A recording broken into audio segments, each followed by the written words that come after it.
And you can let some people in.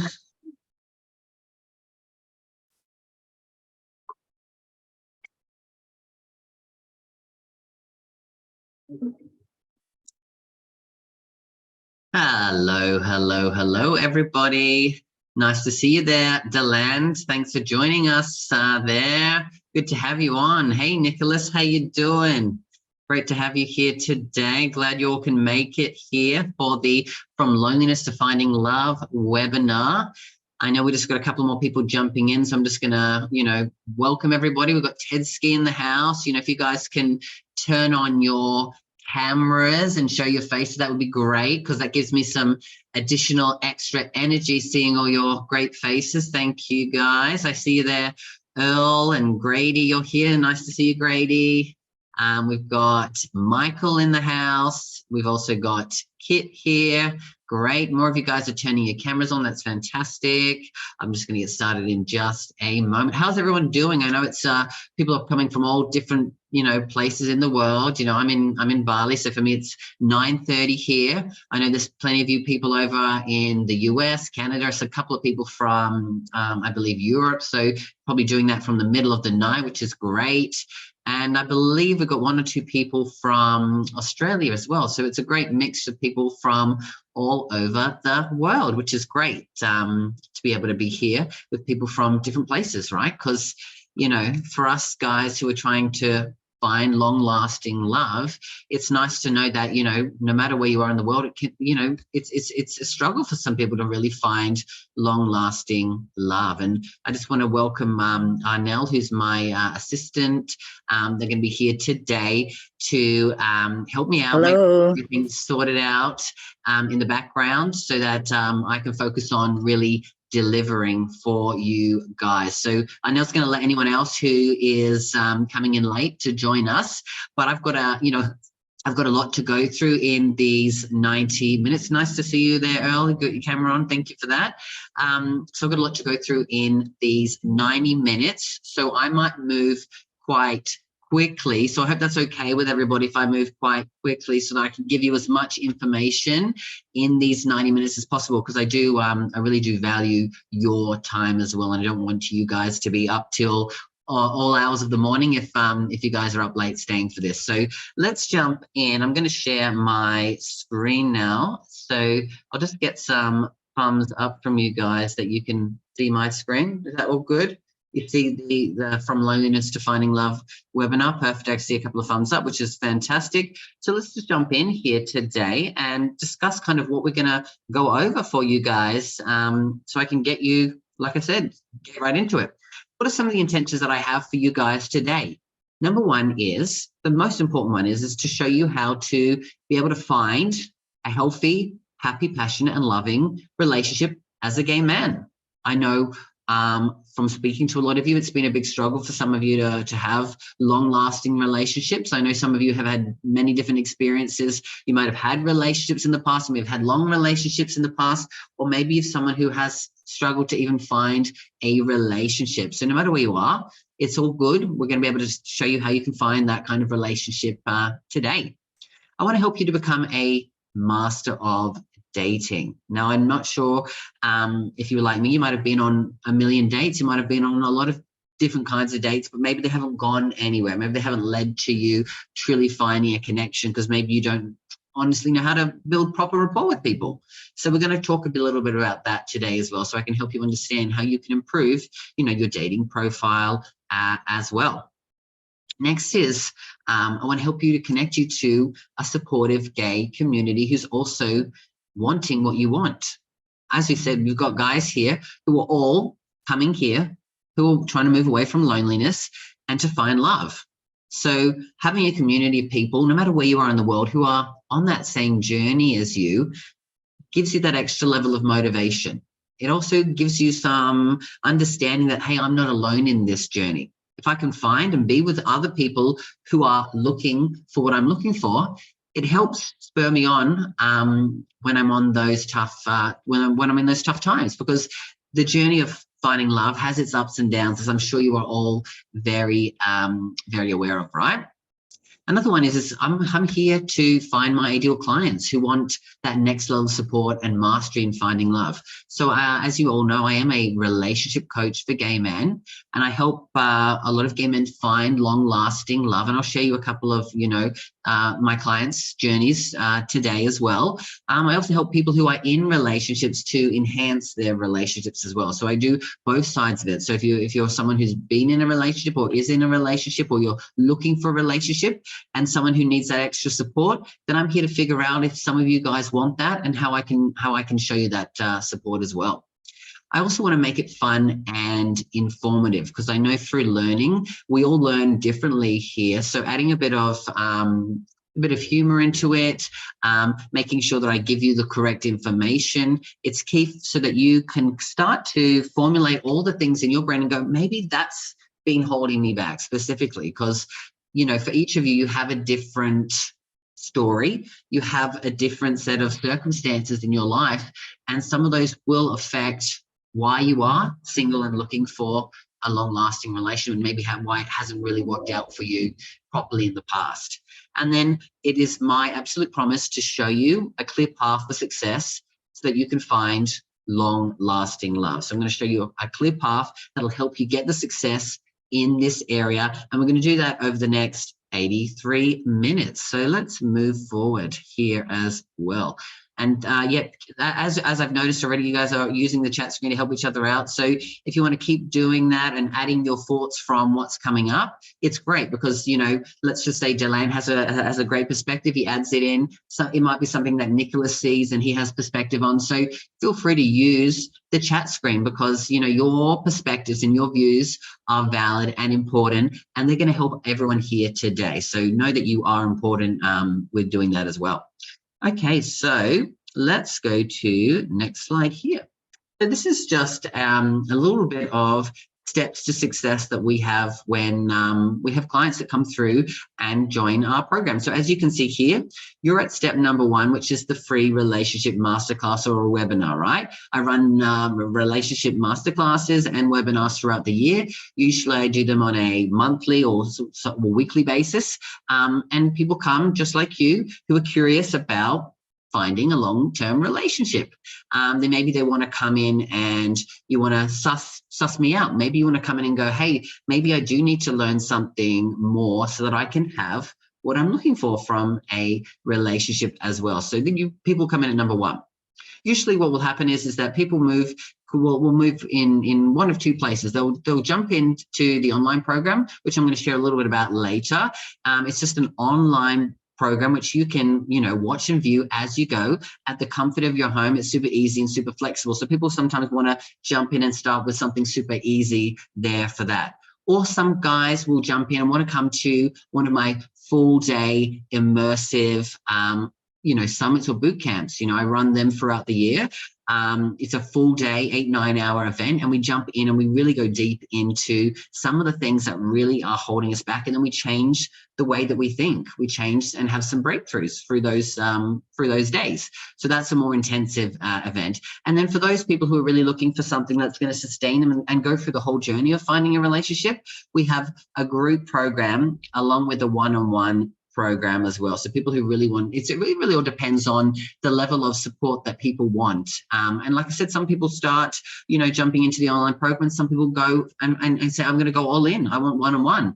And so, like I said, that's completely up to them. And everything here is totally a choice. So that's just kind of a little bit of these steps to success that people go on with me as well. So just for you guys as well, I know we've got, like I said, 81 minutes to go, but I have something big and exciting that I have to everyone who attends. So stick around. There's going to be a lot coming on here, and I really want to make sure that I add some extra value and give you a great offer. So if you are wanting to take some further steps, there's something available for you as well. So plans for today's webinar. This is what we're going to cover today, and I'm sure, like I said, you kind of know from chatting to me what was covered.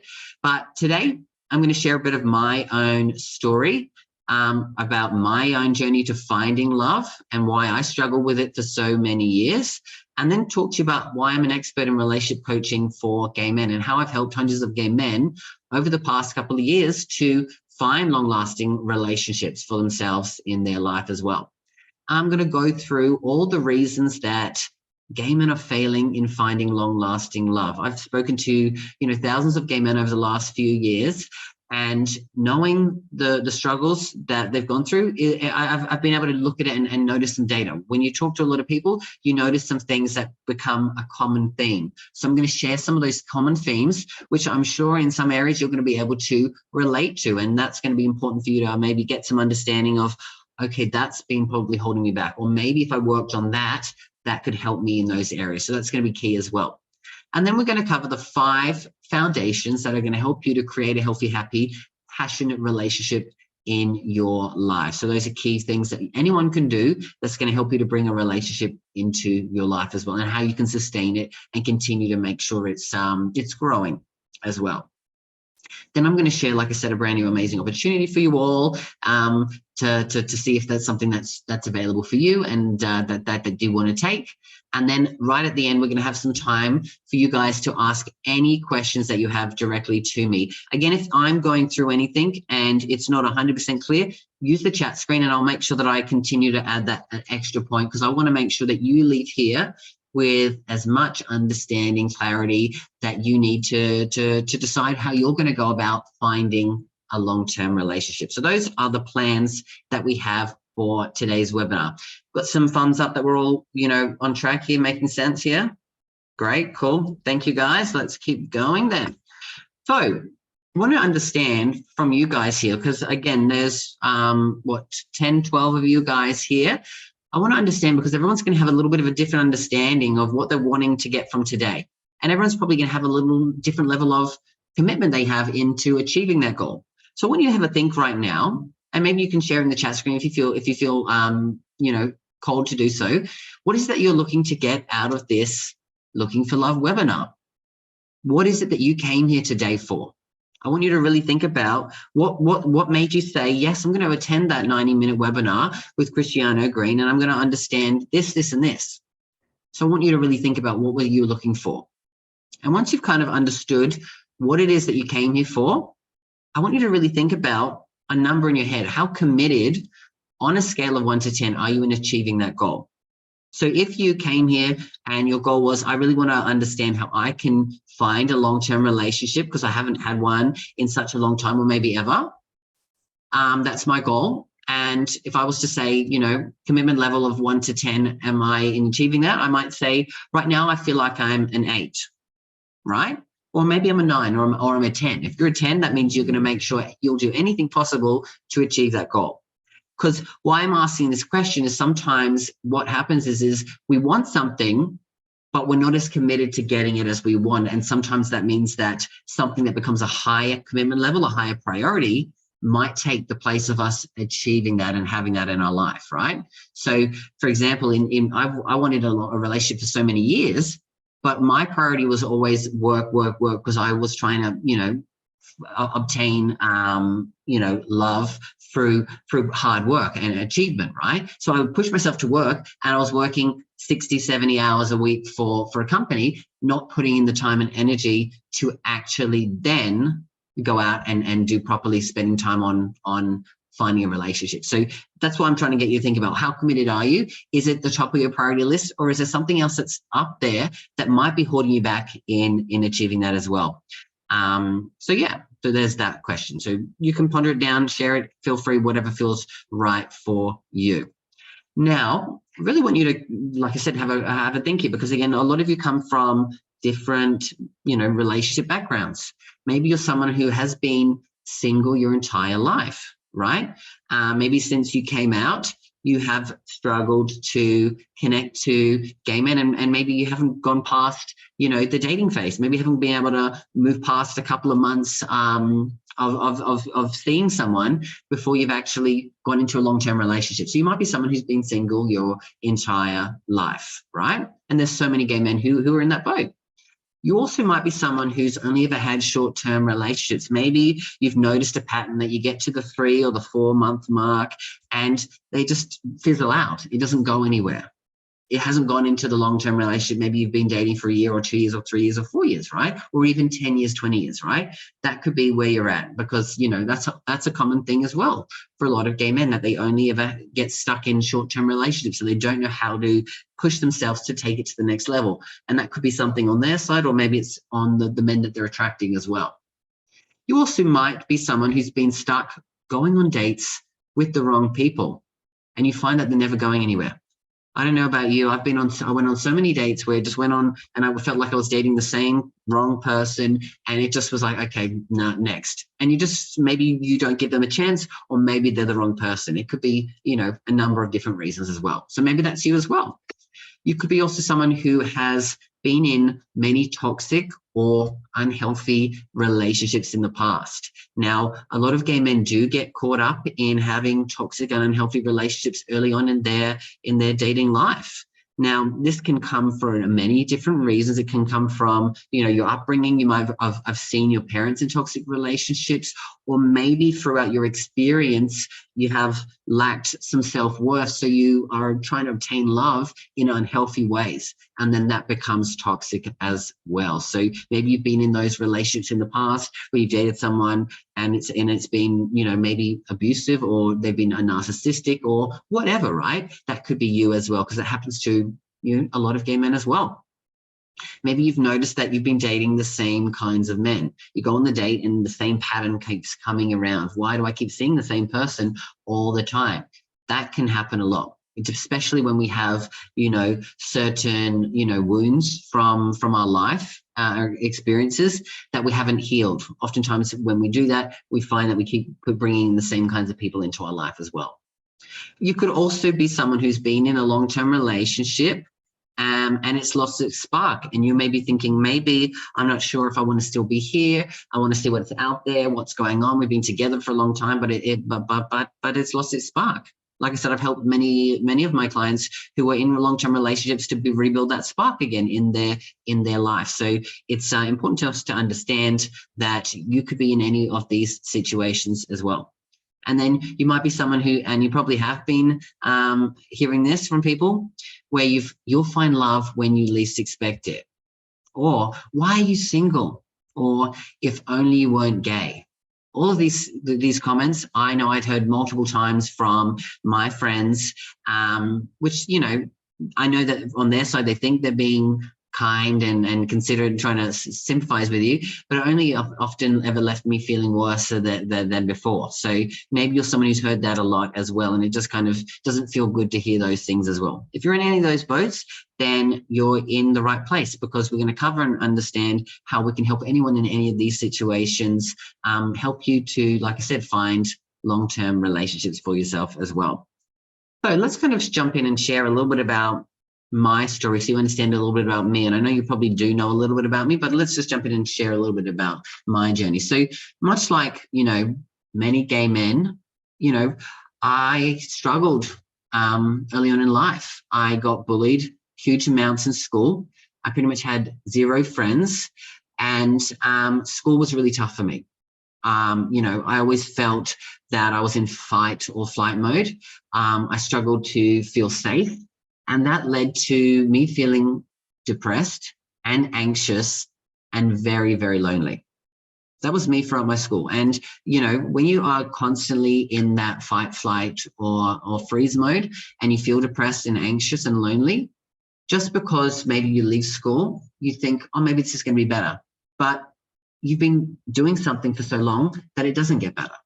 And so when I went into the workplace after school, the bullying continued from managers. I got bullied from people who were in power, who were supposed to be guiding me and supporting me and leading me. And that left me feeling at a place where I was like, well, is this how life's going to be for me?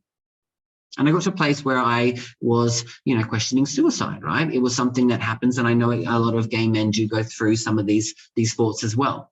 And so for me, I felt lonely, like I had no friends. I didn't have a relationship, and I was struggling, really struggling in life to find any sort of balance or any sort of hope that things would get better. So for me, I knew that I was gay from probably around 12, 13 years of age. I kind of understood what that meant then. And like I said, so for a good 9-10 years of my life, I was hiding this thing inside.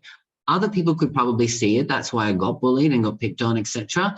But for me, I struggled for a long time. And yes, this is Machu Picchu, Peru.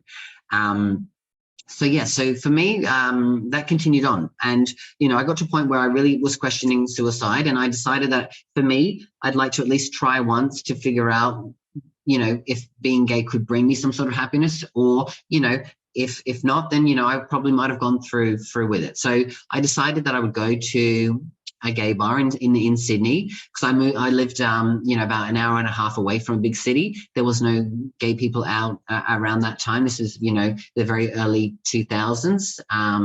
So there was a very different world back then. So I went down to Sydney, and went to a gay club, and realized that, you know, all these other people who were like me looked like they were living their best life. They were having fun. They seemed happy. So I kind of got caught up in the fact that, wow, maybe this is for me. And, you know, I got caught up into drinking. I got caught up into the party scene, taking drugs. And I had, you know, I started building friendships and meeting lots of other people who were like me. And so that kind of went on like that for well over a decade. But, you know, throughout that journey, really what I was looking for was, I was looking for people to like me. I was looking for people to love me. And the problem is that I turned myself into a massive people pleaser and a massive perfectionist. I needed everything to be perfect. In order, if I was perfect, then people would like me, and that meant that I would have love, right? So pleasing everybody else, putting myself last, putting everyone first, and like I said, striving for perfection. Now, in some cases, that does have some benefits, right? Because it pushed me to do really well in the workplace, right? And I became a really high achiever, which led me to move up in the corporate world. And I got to a place where I was leading a massive team of 300 people, right? I really moved up in the corporate world, and got a chance to really hone skills. But on the relationship side, because I was a people pleaser and a perfectionist, I really struggled. I would go out every single weekend with the hopes that I would meet someone. So I was going out a lot all the time. I was burning the candle at both ends, hoping that maybe tonight would be different. Has anyone ever gone out to a gay bar or a gay club thinking, maybe I'll meet someone today, right? Maybe tonight will be the night that I meet someone. Maybe I'll get a chance to spark something, and this night will be different. Now, I did that for almost 15 years, right? Spending hundreds and hundreds of dollars every week on, you know, getting new outfits, on getting my hair done, on, you know, drinking and drugs and partying, all because I was trying to find someone to connect with, a gay man. So that was my journey of finding love. So probably over those years, I reckon I would have spent well over $200,000 unresourcefully trying to find love. And it kept going around in the same circle. I would go out, and likely, if anything happened, I would have a kiss, or I'd have a hookup, and then it would be ended. There was nothing ever serious, right, that I ever found in those environments. I also was going online to when the app started to come out, and trying to date people on, you know, Grindr and Tinder and all those places, but kept realizing that I kept attracting the same kinds of people. And it was a big struggle. And so, like I said, 15 years I did that, to the point where I was still realizing that every time I'd come home from one of those weekends, I'd be alone, I'd be depressed, I'd still have the anxiety. All those years later, even though I thought I was moving past that, I thought I was building up confidence, but the confidence that I was having was masked because of alcohol and drugs. But when I didn't have those things, I felt very insecure and very anxious. And like I said, dealt with depression because of those things. Now, I don't know if you know some of the numbers, but almost 50% of gay men get bullied in their lifetime, whether at school or in the workplace or even at home. And then we have, you know, 50% of gay men that do suffer from depression. We've got 60% of gay men who will suffer from anxiety. Oftentimes that's social anxiety. And I'm sure you can imagine social anxiety and trying to date really struggles, right? It's a real hard thing to cope with. And then we have over 70% of gay men that will suffer from loneliness, whether that is periodic, situational, or long-term loneliness in their life. So these numbers are all 2 to 3 times higher than the general population. So there are things that happen in the gay men's experience that, you know, hold us back from actually getting what we want and finding love, because like I said, we have to go through a different experience than the general population here as well. So for that struggled for me. And I got to a point where we'd been doing that. It was just a cycle every week, and I just wasn't getting anywhere. And we moved into COVID, and I was no longer able to go out. I was no longer able to go see people. And my depression and my drinking and my anxiety was at its all times high. I was at my rock bottom in those moments. I was working my ass off, doing 60, 70 hours a week, and then drinking at night just to manage the stress and anxiety. And I couldn't go out and do this. And so I really hit a really low moment. So I had to really decide that, I've been trying this for 15 years to try to find someone to love me so that maybe I could love myself. I'm trying to find someone so maybe I could be happy. And I just decided that, if I'm not going to find this because I've been doing this for 15 years, what can I do that's going to make me happy? So I really had to do some soul searching and really had to focus on some things. And I decided that I needed to focus on me.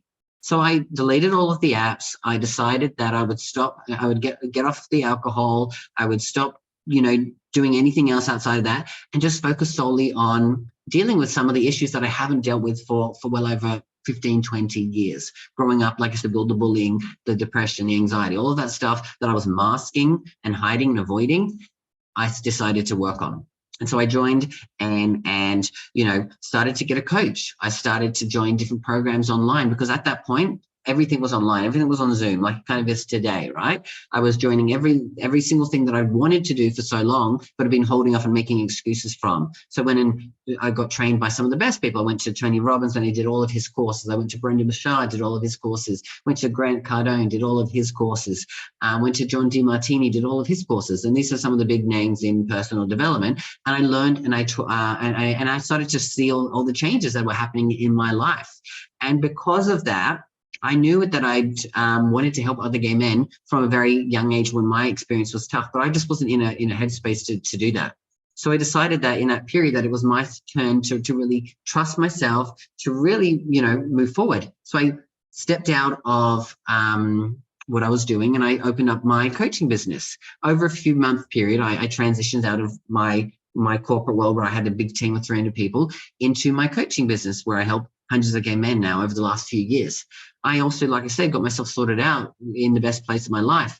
And then I also realized that maybe, living in a place like Sydney wasn't a place where I wanted to be, because I was getting deeper into my own journey of healing and growth and spirituality. And I really had a connection with Bali. So I decided to move to Bali. And so I started to do all these things, and I started to realize that some of the people in my life who were there when I was partying, who were no longer there when I stepped away from it. So I realized that a lot of the friendships I had were built on drugs and alcohol and partying. And so I had to really reevaluate almost everything in my life, my friendships, my life, my career, my health, all of the things that we would look at. And because of that, it led me to moving to Bali, and it led me to really, like I said, changing all aspects of my life. Now, I'm not trying to say that, every person here needs to change their entire life. I was a person who needed to do that for myself because of the struggles that I'd been through. And moving away to Bali was one of the best choices I'd made, because when I was over here, I realized, okay, maybe I am now ready to date. Right. And I started to get into the dating scene a couple of months after I got here. I wanted to settle myself in first. And as soon as I got in, I started to realize that I was attracting different kinds of people. I was noticing that when I was online on the apps, I wasn't feeling the same kinds of feelings. The depression wasn't there. The anxiety wasn't there. The loneliness wasn't there. So I was actually coming from a genuine place of trying to connect to people instead of trying to get someone to fulfill the needs of not being lonely, of trying to make me happy. I was already in that place. And because of that, I realized that quite quickly from the people that I was dating, that I had all these different options. And luckily, within a couple of months of dating, I found my partner, who I've been with for the last year and a half. His name's David. It's been a great relationship. It's been an amazing time getting to have a long-term relationships. And throughout that journey, I've realized a lot of things that, has been able to help me help so many gay men. And as I evolved in my coaching business, I moved into relationship coaching, because initially I wasn't helping gay men find love, but the people that were attracting, as my clients, were also looking for relationships. And I noticed that I was helping them find love as well. So I evolved and decided that, because of my journey and how hard it was, and I wanted this for so many years, I realized that there was probably so many other gay men who were wanting that as well.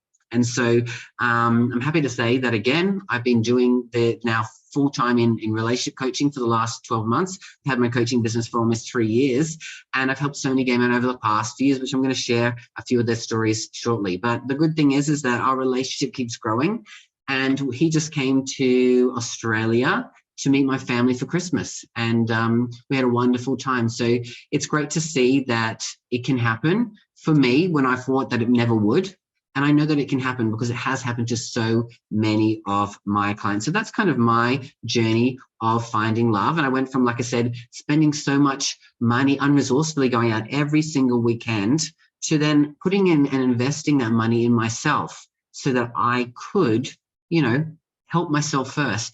And then because of it, I was able to find love. And now I help so many other gay men do that as well. So really wanted to come now that I've shared my story, maybe you've been thinking about this as well. I want to know, how much time and money have you spent unresourcefully looking for love? Were you someone like me who would go out every weekend hoping that maybe you'd find someone? Were you someone who's been going on all of the online apps, paying for this and that, and maybe realizing that it's not been working for you? Have you been someone who maybe has been substituting your loneliness for, other things such as alcohol or even porn, right? Some people pay and spend, hundreds and hundreds of dollars every month on, OnlyFans and porn sites and all these stuff because they're trying to, avoid the real feelings that they're having. I'm not saying that's you, but I know that that's happened to so many of my clients as well, when they were looking for that, to try to avoid the feelings that they had, because maybe a quick fix might be the thing that helps them in that moment. So yes, I really want you to think about this. How much time and money have you guys spent unresourcefully looking for love?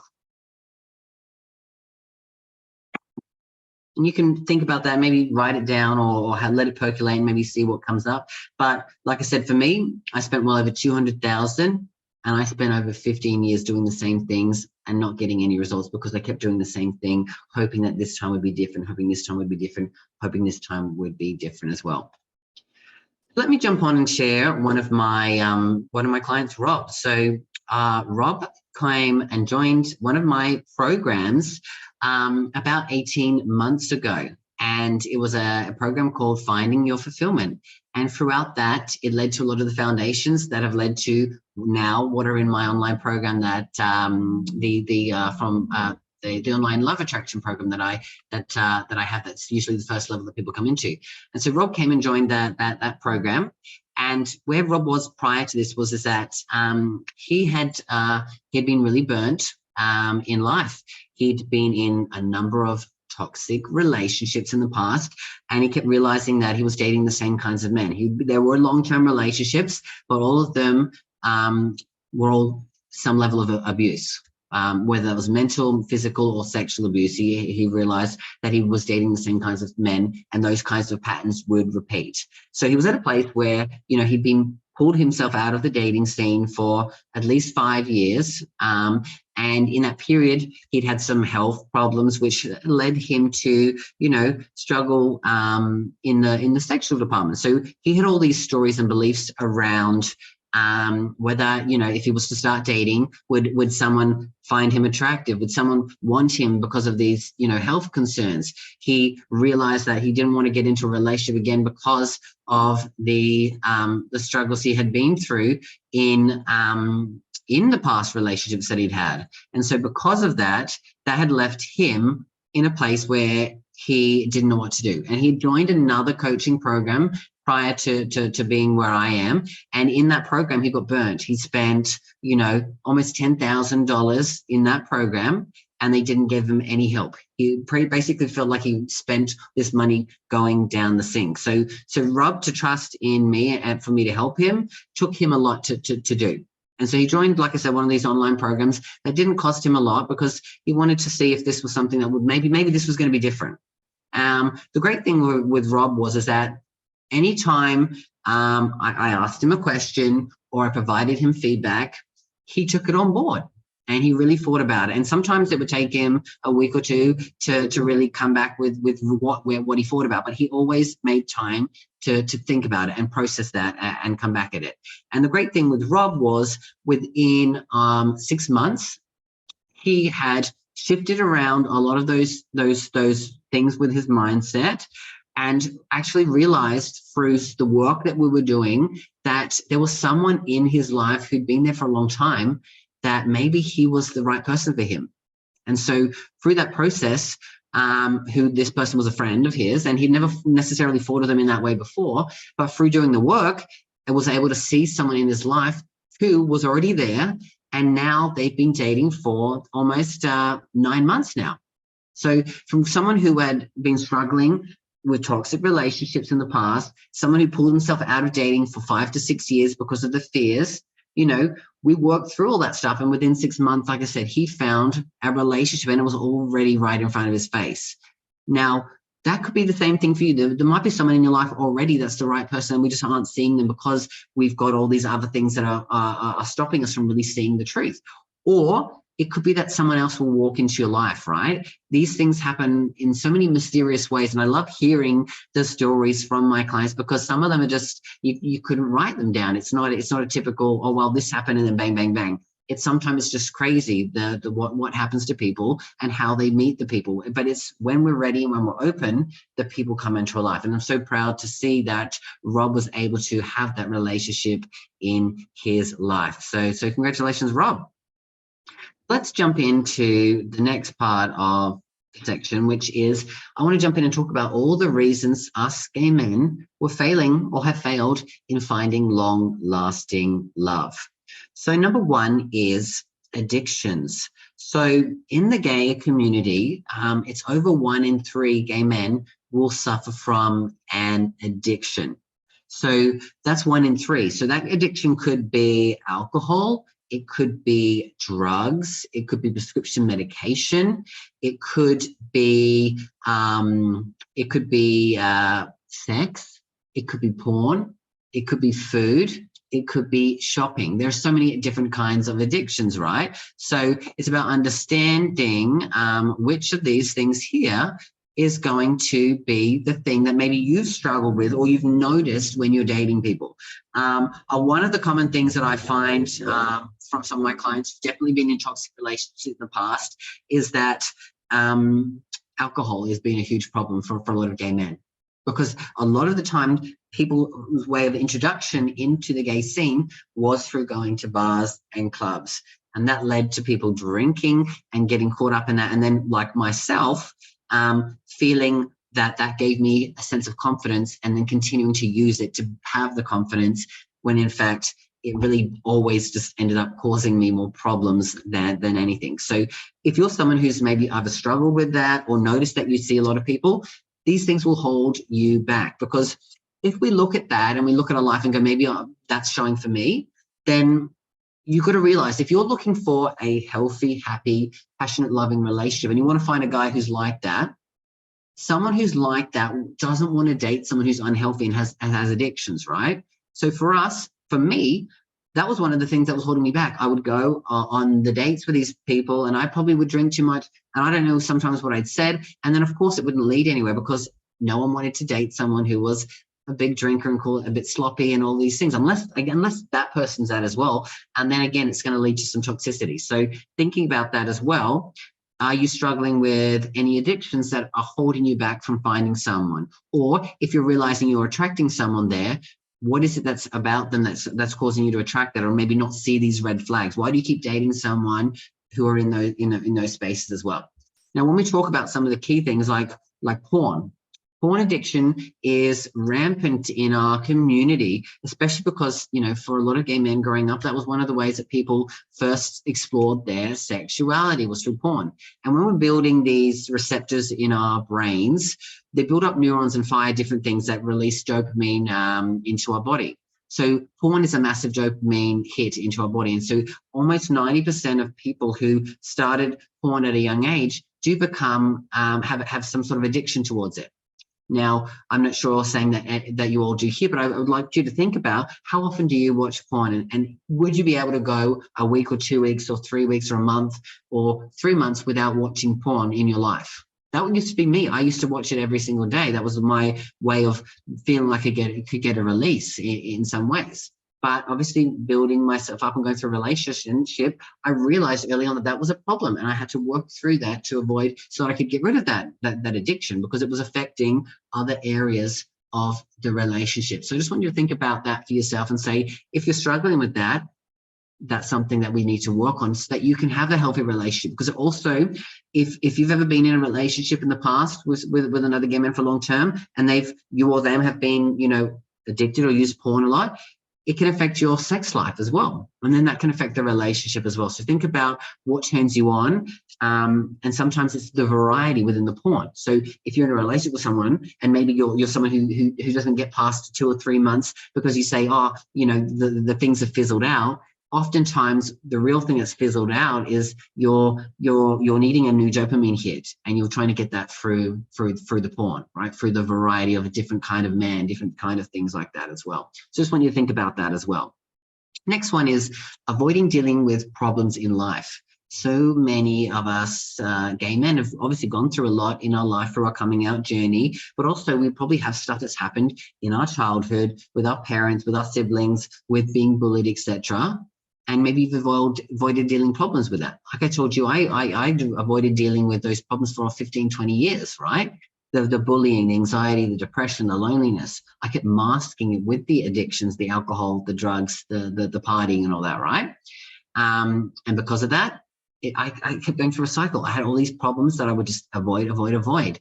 And there was no way that I was going to be able to get in a healthy relationship when I kept having these problems there. I kept needing to use something to try to work on those problems as well. So if you've got stuff in your life that does make you feel upset, that does make you feel angry, that does make you feel hurt or guilty or sad or shameful, or you struggle with relationships with friends or family, working through that will allow you to have clear space to spend on that. When we talked about that commitment, right? The commitment to having a relationship, if you're a lower level commitment, oftentimes it's because we've got problems in our life that probably, our mind is telling us are more important than finding love. And so dealing with those problems or avoiding those problems becomes a higher priority than finding a relationship as well.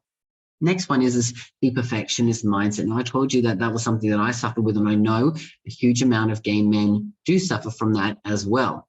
And so as a perfectionist person, you strive for your own perfection, but then if you're dating, you expect everyone else to be perfect as well. And when we expect everyone else to be perfect as well, we realize that no one can be perfect.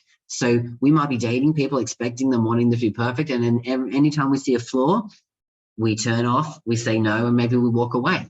That can be, again, a defense mechanism as well. So if you're someone who suffers from perfectionism, you'll realize that this is going to hold you back from finding love as well, because, again, you're focusing on some of the wrong things as well. Another thing is that there is still, a large rampant internalized homophobia within our community.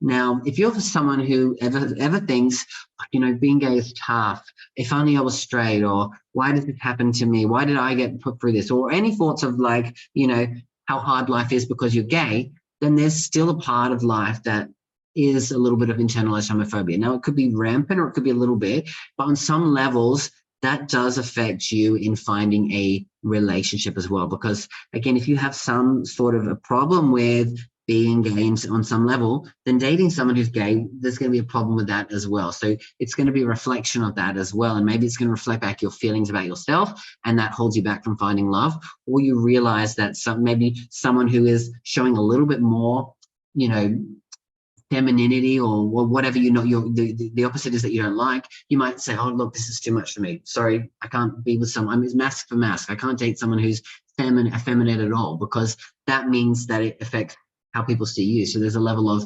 internalized homophobia there if you have some of those thoughts as well.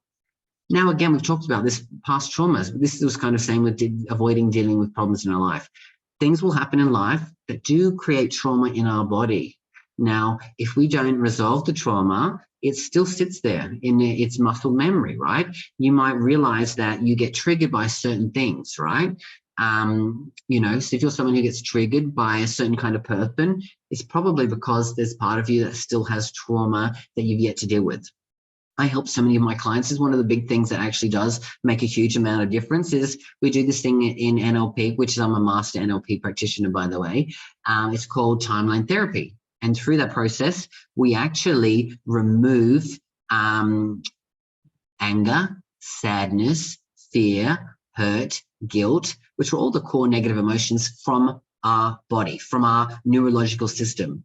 And this kind of process is used for people who've been in the war. It's been used for hundreds of, since the early 1900s, when people came back from the war and were dealing with trauma from the war. So it's proven to work. And so helping release from trauma in the past, like I said, releases and changes the energy and allows us space to then be more committed to doing what we need to do to have the relationship as well. Again, if you've been in previous toxic relationships, that can either stop you from wanting to go into a relationship, or it can have you then, attracting the same kind of person. Because oftentimes people who have been in toxic relationships maybe have had a pattern of those kinds of relationships. So it can be something that's going to hold you back from finding love. If you've had that there's a part of you that probably still needs to work through some of the stuff, right? Also, another thing is that fear of love and joy. You might be thinking, what does that mean? Fear of love and joy? Who would fear love and joy? Now, a lot of people do actually fear love, joy, the feelings of love and joy, because oftentimes when people feel like they've got love or they've got that joy and then they're in a joyous moment, the very next thought they have is, oh my God, what's going to happen to lose this? What's going to happen to break this bubble of love and joy?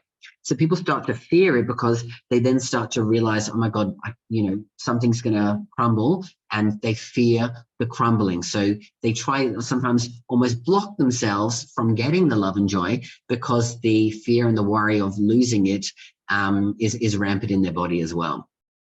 You might have also learned unhealthy patterns of behavior when it comes to how you act and how you have relationships. Again, depending on your upbringing, your relationships with your family, your parents, you're seeing other relationships around, you might have learned unhealthy patterns of behavior. And because of some of these patterns, we realize that maybe they're not serving us in having a relationship, right? And like I said, a lot of things, like a lot of people who grew up in households where their parents, fought, you would learn different patterns of behavior. So again, a key thing that we do with my clients is to actually, again, unlearn some of these patterns of behavior, reevaluate and rechange some of the way that our brain is working to be able to, like I said, create new patterns of behavior that are more healthy, and they're actually working towards what you really want to have in your life as well. Again, another thing is that you might not know who you are. I know this, whenever I was struggling, when I was writing one of those online dating profiles, I always struggled with, the about me section. Who am I? What do you write? Well, how can you write something about you in a short period of spaces, whatever characters they would give you, right? How do you do that? Or what do you write? Do you write, the qualities that you have? Do you write what you're looking for? I always struggle with that. So what that really came down to was that I really didn't know who I was. And that was probably one of the reasons why I was not attracting anyone, because who I was and how I was showing up was very wishy-washy. It wasn't really defined. So I'm not sure if you're someone who struggles with that as well, but sometimes the more we understand ourselves, the easier it is for us to be able to then connect and figure out what we want. But us not fully knowing who we are is going to hold us back at times as well. You might be someone who doesn't believe in yourselves or that you really deserve love. Again, our beliefs are going to dictate our life and our choices and our actions. But if you're someone who doesn't believe that you deserve it, you're less likely to put in any effort to actually maybe going on dates because you don't feel deserving of it as well. And if you also don't believe that there's someone out there for you, again, you're going to spend less action and time doing the things needed in order for you to do that. Putting yourself out there, going on dates is a vulnerable thing. And again, if you struggle to believe in yourself, it's less likely for you to do that. Now, ghosting, as we all know, happens as a rampant, like 60-70% of gay men will get ghosted online dating, right? It's so common. I'm sure everyone's probably had an experience of it. And that's what happens there, is that people might say, I want this and I'll go do it. But when push comes to shove, people are afraid to actually go on the date. Their anxiety, the social anxiety comes up. And then people ghost you because they're too afraid to say, tell people the truth. So these things can happen. Maybe you've done that. Maybe you've noticed that in the past. I know I've been on both sides where I've ghosted and been the ghost, because again, I've also been through social anxiety and suffered from it. So it happens as well. So it's a common thing as well. Maybe you don't know how to change, to make any changes that are necessary. Like if you are dealing with some of these things above any of the things we've talked about, maybe you don't know how to change. That's one of the first things that people will ask me is like, yeah, I know that I've got a problem, but I've had this problem for 10 years, but I don't know what to do about it. So those are some of the things that we have to work through so that we can make a plan in order to help my clients change and actually get what they want out of life and finding a relationship as well. Maybe you're also someone who really doesn't know how to be resourceful.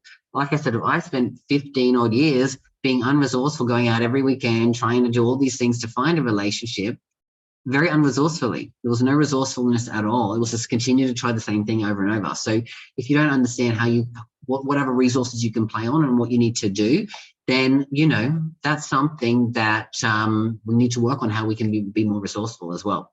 And then finally, you might let your inner saboteurs take over. So all of us within ourselves have, different voices in our head that tell us things. So you might, if we're going to a place, we might hear different things that we tell ourselves, right? And all of them are us, but we call these things inner saboteurs. There are 10 different kinds of inner saboteurs that stop us and block us from having what I want. And those are the things that come from places of fear, come from places of sadness or hurt.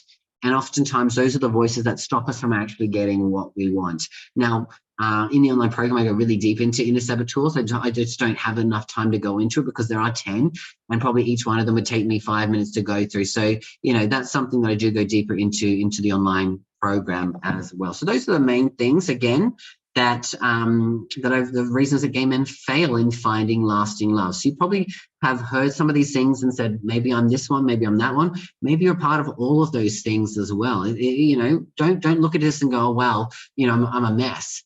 Just look at this and go, the more I know, the more I understand about these things. These are the things that then I can and make a change. I can make a change for it. Because again, you might have realized that some of these things you didn't even realize were holding you back until you're hearing more about it today as well.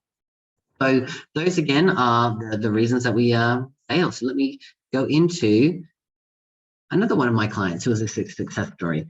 This is Ron. Now, Ron came to me.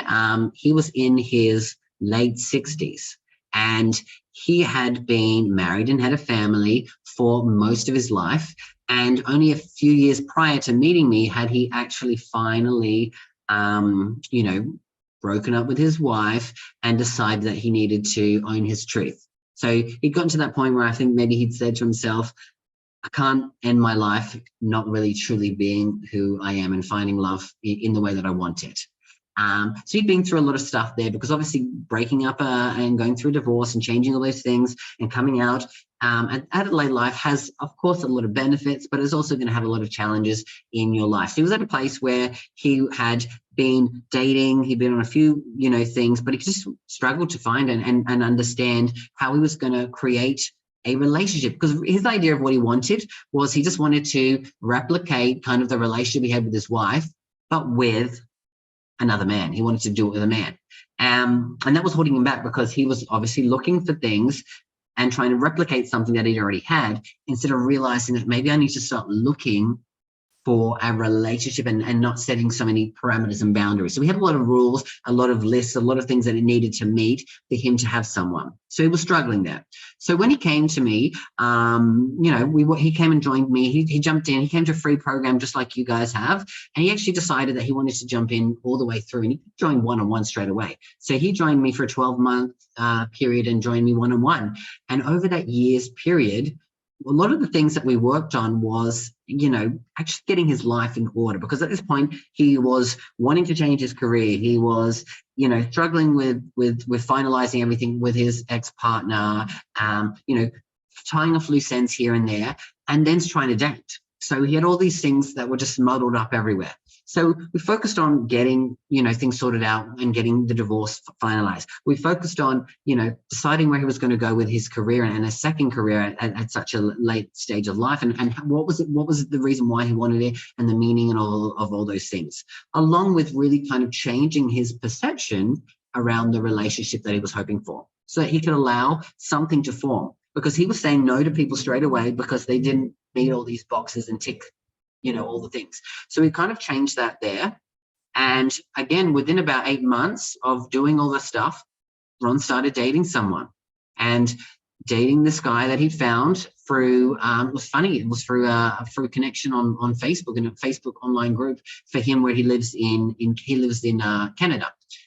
So like Victoria, Canada. So he was on a group there and found someone, and they went on a date, and they've been together for a year and a half now. And in that period, they've gone and traveled and met his family, his kids' family in London and stuff like that. So for someone who was struggling to really have all these rules and lists around a relationship, to then, within a period of time, be able to have a relationship and create and not have all the rules and the boundaries, creates love. He's in a place where now, like I said, his divorce is finalized. He's finalized up with his career and moving into a whole new level of online stuff that's more suited to his personality. And now he has the relationship that he wants to as well. So these things happen when we do some of the work, and it's not always the way we think it's going to be, in order for us to get that as well. So congratulations, Ron, on all of your success. So here we are. We're going to jump into the 5 foundations of creating a healthy relationship in your life. So foundation number 1 is you're attracting someone that is a match to the energetic level that you are at. So we talked about before that all those things that, fail gay men at finding long-lasting love. So I think I mentioned before that, someone who is healthy, happy, passionate, loving wants to find someone who is also in that same energetic level. So if you're someone who, like I said, has struggled with some depression, anxiety, or you're dealing with inner demons or dealing with an addiction problem, one of those people who's in a healthy place is not going to want to date someone who is in an unhealthy place. They want to date someone who they can have a healthy relationship with. So meaning that, again, if someone's in a toxic place, they're going to date someone probably who's attracting that kind of toxicity as well. And I'm not saying that you bring the toxicity, but there's some part of you that's attracting that as well because of the things that we have yet to process. Because oftentimes when we're dating, there are things that happen and they become red flags. Now, when I was dating, before, and I was coming from a place of loneliness, I was just looking for someone to love me. So there could be red flags out the wazoo, and I would let them slide because probably I was having just as many red flags as they were. And I was just wanting to find someone. But the more and more you work on yourself, the more you get to that healthy, loving place, the more you realize, okay, I can't accept these things happening in my life. I can't accept a person who's going to do that. So when you see the red flags, you become aware of that, and maybe you start acting on those as well.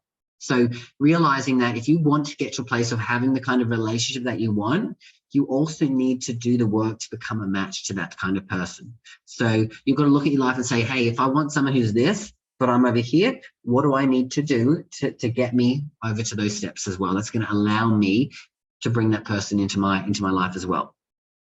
Number 2, then, if you're looking at this here, would be, if you were being honest, is your current energy you put off positive or negative? Are you someone who is coming across desperate or needy?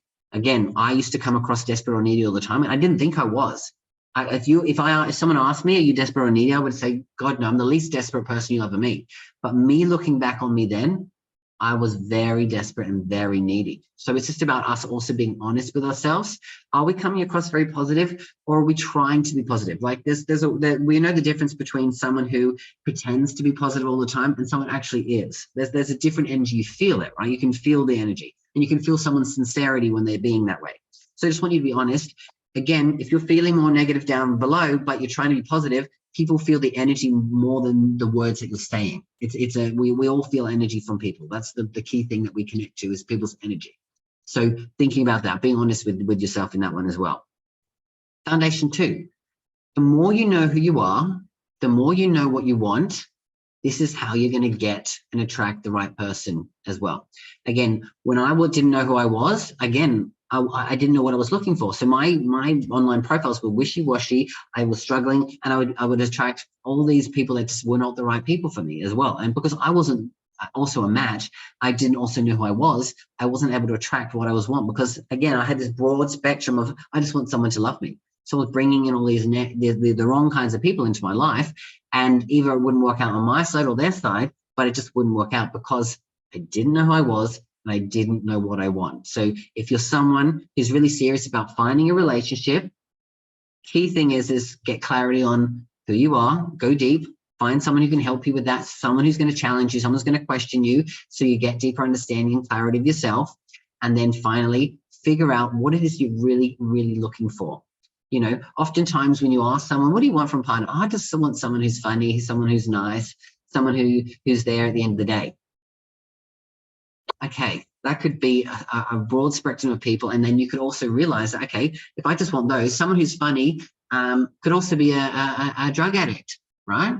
So the more you get clear on it, the clearer you are on what you're looking for, you start to realize that, okay, I need to add some more things so I can broaden it and start to bring in that. Because if I'm bringing in all of this stuff, I'm bringing in what I do want and what I don't want. And more likely is I'm going to get what I don't want in those areas because I'm not as clear on it about it, right? So that's foundation 2. I want you to really think about this as a question. You have a clear vision of who you are and what kind of relationship you want.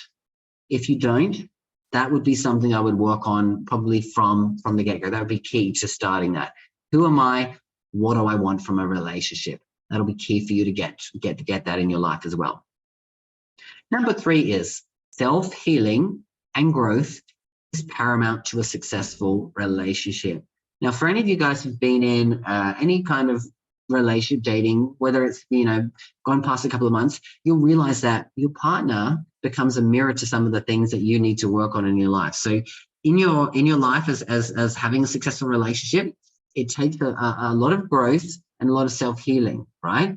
And in order for you to get to the place of having a happy relationship, you need to do some of that work first. As I told you, I took myself out of dating for a 12-month period because I needed to do some work on me. I had a lot of things in my life that were a mess. And a lot of it was internal, but then when I sorted out the internal, I started to change the external world, which led me to where I am today, right? To led me to the relationship that I have today. So it's led me to the career that I have today. So going through some self-healing and growth is paramount to successful relationships. All of the clients that I've worked through have the key things that we start working on is who are you, what do you want, and then what has been holding you back from getting that. And oftentimes it's either some trauma, avoiding problems from the past. So we do that with self-healing and growth through a number of different things that I do in my, Master NLP practitioner certification that I have as well. So self-healing and paramount to successful relationship. And I want you to ask yourself, have you dealt with childhood wounds or past traumas from previous relationships? Again, we all come into where we're at today with stuff from the past. Have we worked through it, or is it something we've been avoiding? We've pushed it to the side. Maybe it's time to realize that it's bubbling to the surface because it's been trying to get out of your body. It's trying to get out of your system. And if we can get it out and we can process it and we can move past it, it can still be a part of our story, but we can sometimes change the story to a more inspiring spot than a victim side of it. Because oftentimes we can be like, oh my God, all these things happened to me. Instead of the opposite of, these things happen to me and they've shaped who I am, and I'm going to take the lessons from them and I'm going to move forward instead of holding on to some of the baggage that's there as well. So have you dealt with childhood wounds or past traumas from previous relationships? Number 4 is relationships are a living entity and they need to be nurtured that way. So in the relationship that you have, you'll find that there are 3 people there. There's you, there's your partner, and then there's the relationship. So each one needs to be nurtured, right? You need to nurture yourself, you need to nurture your partner, and you need to nurture the relationship as a whole. So you need to continue to put effort into it, otherwise it starts to die, right? You know, you can water the seeds and watch them grow, or you can let them run rampant and start to see them fizzle out, right? Like I said, so many of the gay men that have come to me that were in relationships that have fizzled out, it's because they stopped putting in the effort to feed the relationship, to nurture that relationship. And they realized that that was probably the key thing that had caused their relationship to get to a point of maybe we've got to leave this and move and go our separate ways. But again, everything can be saved if both parties want it to. It becomes back to really, like I said, nurturing yourselves, nurturing your partners, and then nurturing the relationship as a whole. So I want you to think about this. How have you treated your relationships in the past? Or if you've never had one, how have you viewed other people, maybe your family members or friendships, treat relationships in the past? Because again, oftentimes we will learn things from our parents. We will learn things from other people. We model relationships from other people if we don't learn the key things as well. I had to go on a journey of understanding relationships from my life to be able to be where I am, to become an expert in this area, to help so many gay men, to help myself, right? So if you look at it here, you might have realized you've treated relationships differently in the past, or you viewed them differently. So it's about, maybe do I need to shift that? What can I do to shift that perception that I have as well?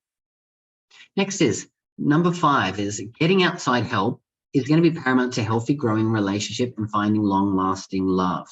I couldn't do it on my own. I needed people to help me on my journey to heal and grow, to get to a place where I was able to be ready for it, because I was trying so many things for, like I said, 15 years, spending over $200,000 unresourcefully to not get any results. And so for me, getting help from other people to work on what I needed allowed me to be in a place where I was able to attract the relationship that I'm in now.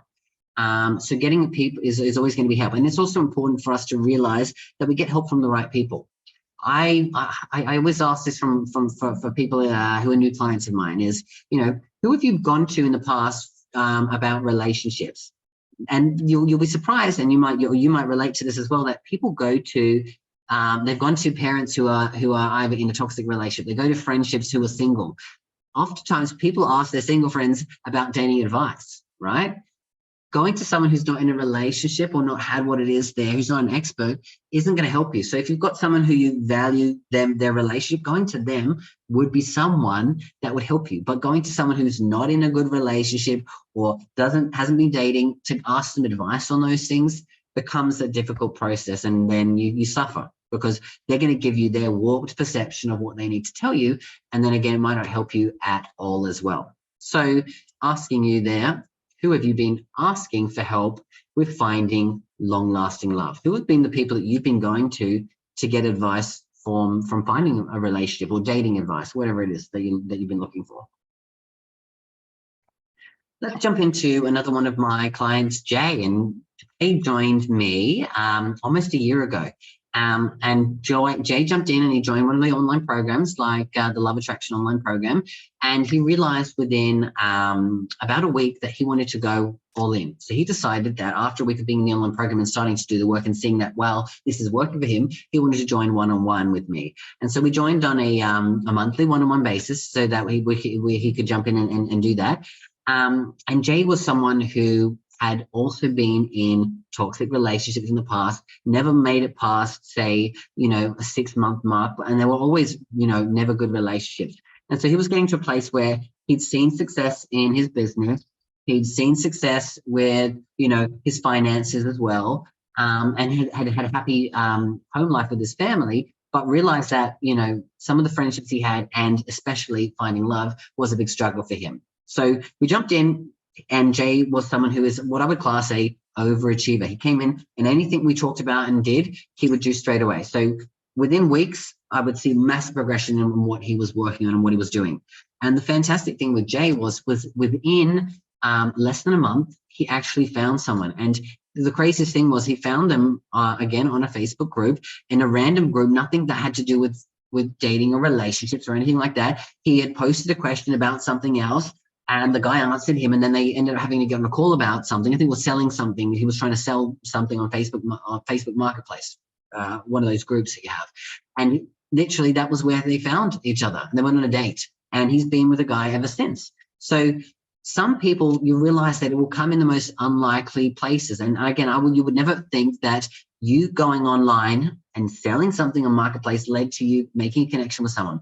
But Jay was ready in that place because he had jumped in and done the work straight away. He was an immediate action taker and started to realize that, okay, we did the timeline therapy. We worked through some of the stuff in the past, and we got him shifting his views of relationships and worked off that stuff in the past, allowed him to find and be ready for someone like that. So there you go. Success can happen in the most unlikely of places. So congratulations, Jay, on getting success in such a short amount of time. And again, time periods will be different for everybody, but again, it's all about how committed you are. He was a 10 out of 10 committed, which is why, like I said, he joined the online program, and then within a month, he wanted to go all in, because that was his journey. Was, I want to get this done. I'm ready for this now, and I want to make sure that happens as quickly as possible as well.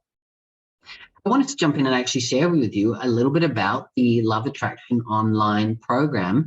And it's a program I've been creating over the last, 6 to 12 months. So I really jumped into relationship coaching, and I've helped hundreds of gay men over the last few years help finding love. So I put all of the things that I've learned together, all of the trainings that I've run, all of the sessions that I've run with my clients on relationships, and I put it into an online platform. So it's an online platform, which is both, you can do it on your computer via a website, or you can actually download an app on your phone. So it's super easy, super easy to use, super easy to be done at any time that works for you.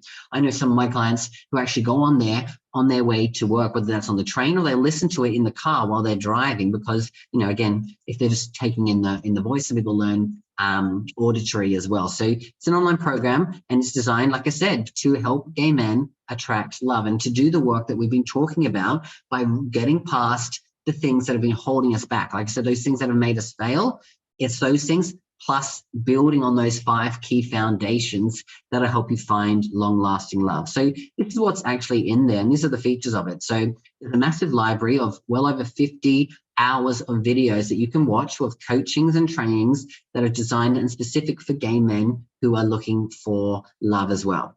Now, I add new coaches, new videos every single week when I do the trainings with my actual higher end clients. And I add them on here so that you guys get access to them, quite quickly as well. I told you it's a super simple online platform and mobile app. You literally download it from the App Store and log in, and you've got it there to use whenever it works for you as well.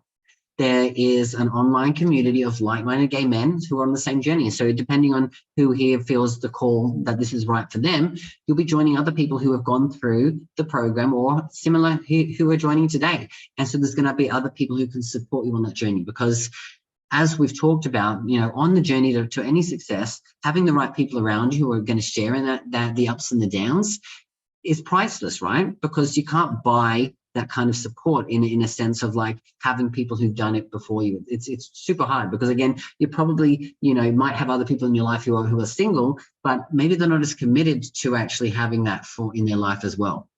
There's a forum online, which is just a little place where you can actually go and ask questions. So if you've got any questions that you have for me, I come in and I usually answer people within 2 to 3 hours. If I'm awake, that is. Obviously, if I'm sleeping or I'm on a call like this, it might take a little longer. But in general, I'll get back to people within 2 to 3 hours. So if you've got a question about the process, about where you're at, you've got unlimited chances throughout the month to ask that as well. But you also get a chance to come on a monthly Zoom call with me and all the other gay men in the program, so that we can support you on this journey. So that's a game changer, because again, you get to follow up and consistently go through stuff and have your questions answered and get me to coach you live on that call, so that we can actually move you further, faster forward in that way. So those are some of the key features of the Love Attraction online program. Super easy, super simple. And like I said, it's jam-packed with stuff for you to be able to do at the pace that works for you. Because again, some people want to jump in like Jay and get it all done and be so fast and find love within a month. Or there'll be other people that take their time and want to really,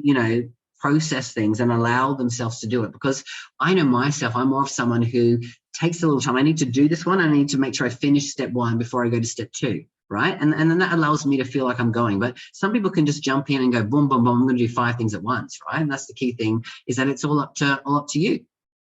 Next one is that, these are some of the benefits. When we get to understand ourselves better, meaning know who I am, understand the world around me, know who I am and know what I want from a relationship, we're more closer and more closer to attracting that in our life, right? So this is the idea, is that for all the trainings that we have, for all the coachings, for all the life calls, it's about you gaining absolute clarity, who you are, what you want, which then allows us to bring that forth through there as well.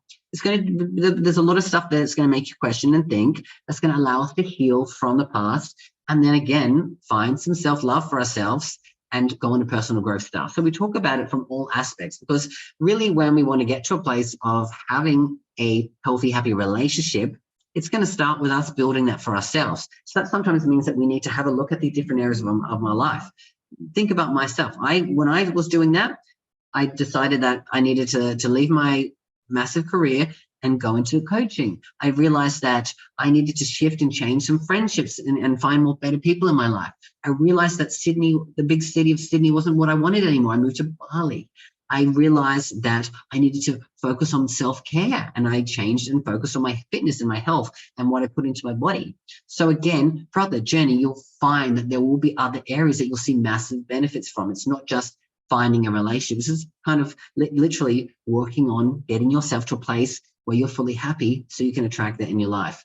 And then again, the key thing is learning how to find the partner you desire. We go through so many things that help people with how do I put my best foot forward? Meaning, what is on my online profile that I can be doing specifically that's going to attract the right people?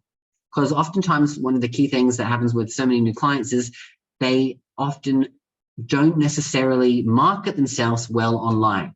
When I say market themselves well, I mean maybe how they're showing themselves off is what they think people want, but in reality, it's actually not attracting the right kinds of people. So we go through a lot of what you need to put in, what kinds of photos will work well, what you get to, put in the text as well. That's going to attract the right kinds of people as well into it. So those are some of the key benefits from the online program. This is Sean, again, another one of my clients who joined, again, through the online program. Sean came to me, 40 years old, hadn't had a relationship for over 16 years, and any relationship he had was 2 or 3 months, right? Never felt like he was getting anywhere. And he was at a place where he was definitely dealing with depression, anxiety, and loneliness. So I kind of saw myself in the past with Sean. He was at a place where he, didn't know what to do, struggled again with that social anxiety. So he would be spending all of his time online grinder, but whenever it came to meeting a date, ghosting or ghosted, did that whole scenario. So when we really worked through Sean, we did, the timeline therapy, which helped him move past a lot of the stuff that had happened in his life, because he had some real doozies when it came to, abuse from people who were in, powerful places, religious things that had happened to him. So not good things that happened, and that had held him back. So us working through that allowed him to be in a space now that after 16 years of not actually going on a single date, he's been dating for the last 3 months. He only joined me a few months ago. He's in the program now, and he's actually going on dates now. And I know that he's going to update me, I think tomorrow on our group call, with how this guy's been going over the Christmas period as well. So I'm looking forward to seeing Sean actually getting that relationship, but he just joined us recently, and someone who's already seeing massive results as well. So again, people jump in the program, are still here, and he's there working on it every single day. So great work, Sean. So why is this program different than any of the other online relationship programs? So I do a lot of research of who else is doing things, and I've tried other people's programs. Why it's different is it's actually designed for gay men. A lot of relationship coaches out there obviously focus on the straight community because, one, they are probably straight, and two, it's probably the mass market as well. So they're trying to attract over 90% of people, right, by doing it that way. Now, why it's different is designed specifically for gay men. So we've gone through and researched the hundreds of gay men that I've spoken to over the number of years, got the data, and understand what's been the things that are holding us back, but also what are the things that are going to move us forward.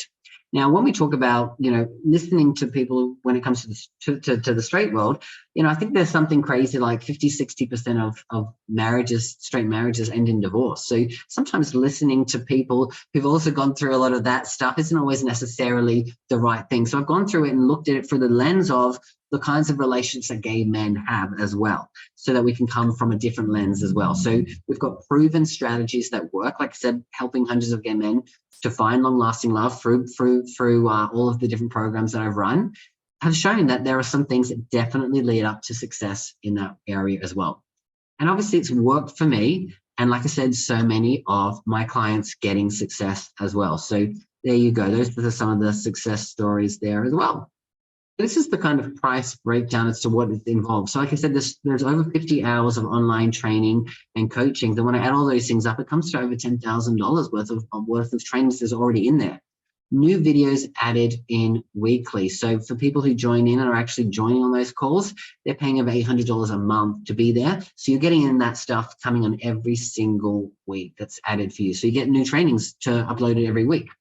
You get that forum that is to ask unlimited questions. And, depending on how many questions you could be, for the amount of time it takes me to respond, it could be well over $1,000 a month. So if you're someone who really is dedicated, go in and ask as many questions, because your questions probably answer and help other people. And the good thing is that those questions are there for other people to see. So you might be able to look through some of the old questions and go, wow, that's my question answered as well. So it's a huge database as well of questions that are asked as well.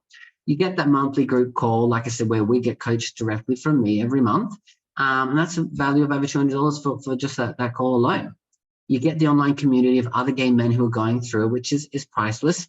And then there's some bonuses here that I'm going to show in just a moment to add that it's going to help you on that journey as well, which are well over $1,000 worth of journey of bonuses as well. Here are the features again that I've talked about, and I'll show you a bit more about it. So again, you've got that library. We've got the new trainings added every week. Simple, easy to use online platform with the mobile app, online community. You've got the forum to ask unlimited questions and the monthly group call. And it's all for a simple $197 a month. So like I said, some of the programs that people join in, like I said, someone who's joined in for a 12-month program with me spent over $12,000 a year just to work with me one-on-one. So I've put something into a much more affordable rate so anyone can join at any time. There's a guarantee as well, because I want to make sure that you guys get the best. And if you like it, you like it. If you don't, you don't. It's a subscription model. So it's not something that, you pay month to month. So if you don't like it, then you can cancel anytime you like. Maybe you want to use it for 2 months. Maybe you want to use it for 6 months. It's up to you. Some people use it at the use of what works for them. And then when they get the results, they move on.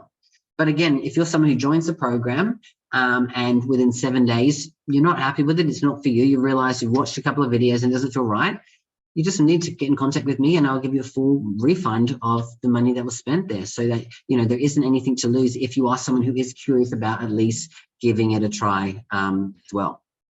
I'll just quickly share with you another one of my success stories with James. Now, James joined me. He was one of my earlier clients, and he came into me at a place where he was probably at a rock bottom in his life. He was unfortunately addicted to meth, had been using it for the last 6 years, hadn't gone past probably more than a week without using it in that period, and was at a low point. He'd been wanting relationships, but was struggling with his family. He was struggling with work. All areas of his life were kind of, a bit of a mess. So it took us a while. James joined the online program, but then also came and worked with me one-on-one, because we knew that we needed to do some of that work so we could get him clean. So he works with me.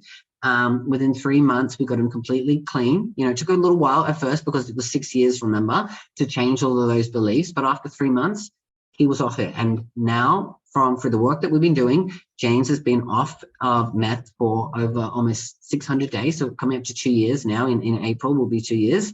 And he has also changed around his life. He's actually went back to start studying at uni. Spent all last year, his first year of uni. And on top of that, he is also now in a relationship that he's been in for the last 4 months. And for someone like James, who had never been in any relationship, these are some big things that happen. So I want you to realize that a lot can happen when you do some of the work, when you start to follow the processes and start to follow the strategies, change our belief system. whole life can be changed. I feel privileged to help people who are in that position, and I don't take any of them lightly, and I don't take any of them as, I always get shocked by the amount of work people do, but that's just because, you know, I really want to see the changes in them, and to see people have the life that they truly deserve, and find love. And for someone like James, you know, like I said, you have a soft spot for some of the people that start with you early on, and he's still working with me today because he sees the power in the work that we're doing, right? Before, we used to be doing weekly sessions. We were doing weekly sessions for 2 years, and then when we got to that 2-year mark and he was, you know, working, we've gone to monthly because we don't need to do as much work. So things can change, and we can evolve and work on different scales. So it's all about what works for the individual as well. So great work, James.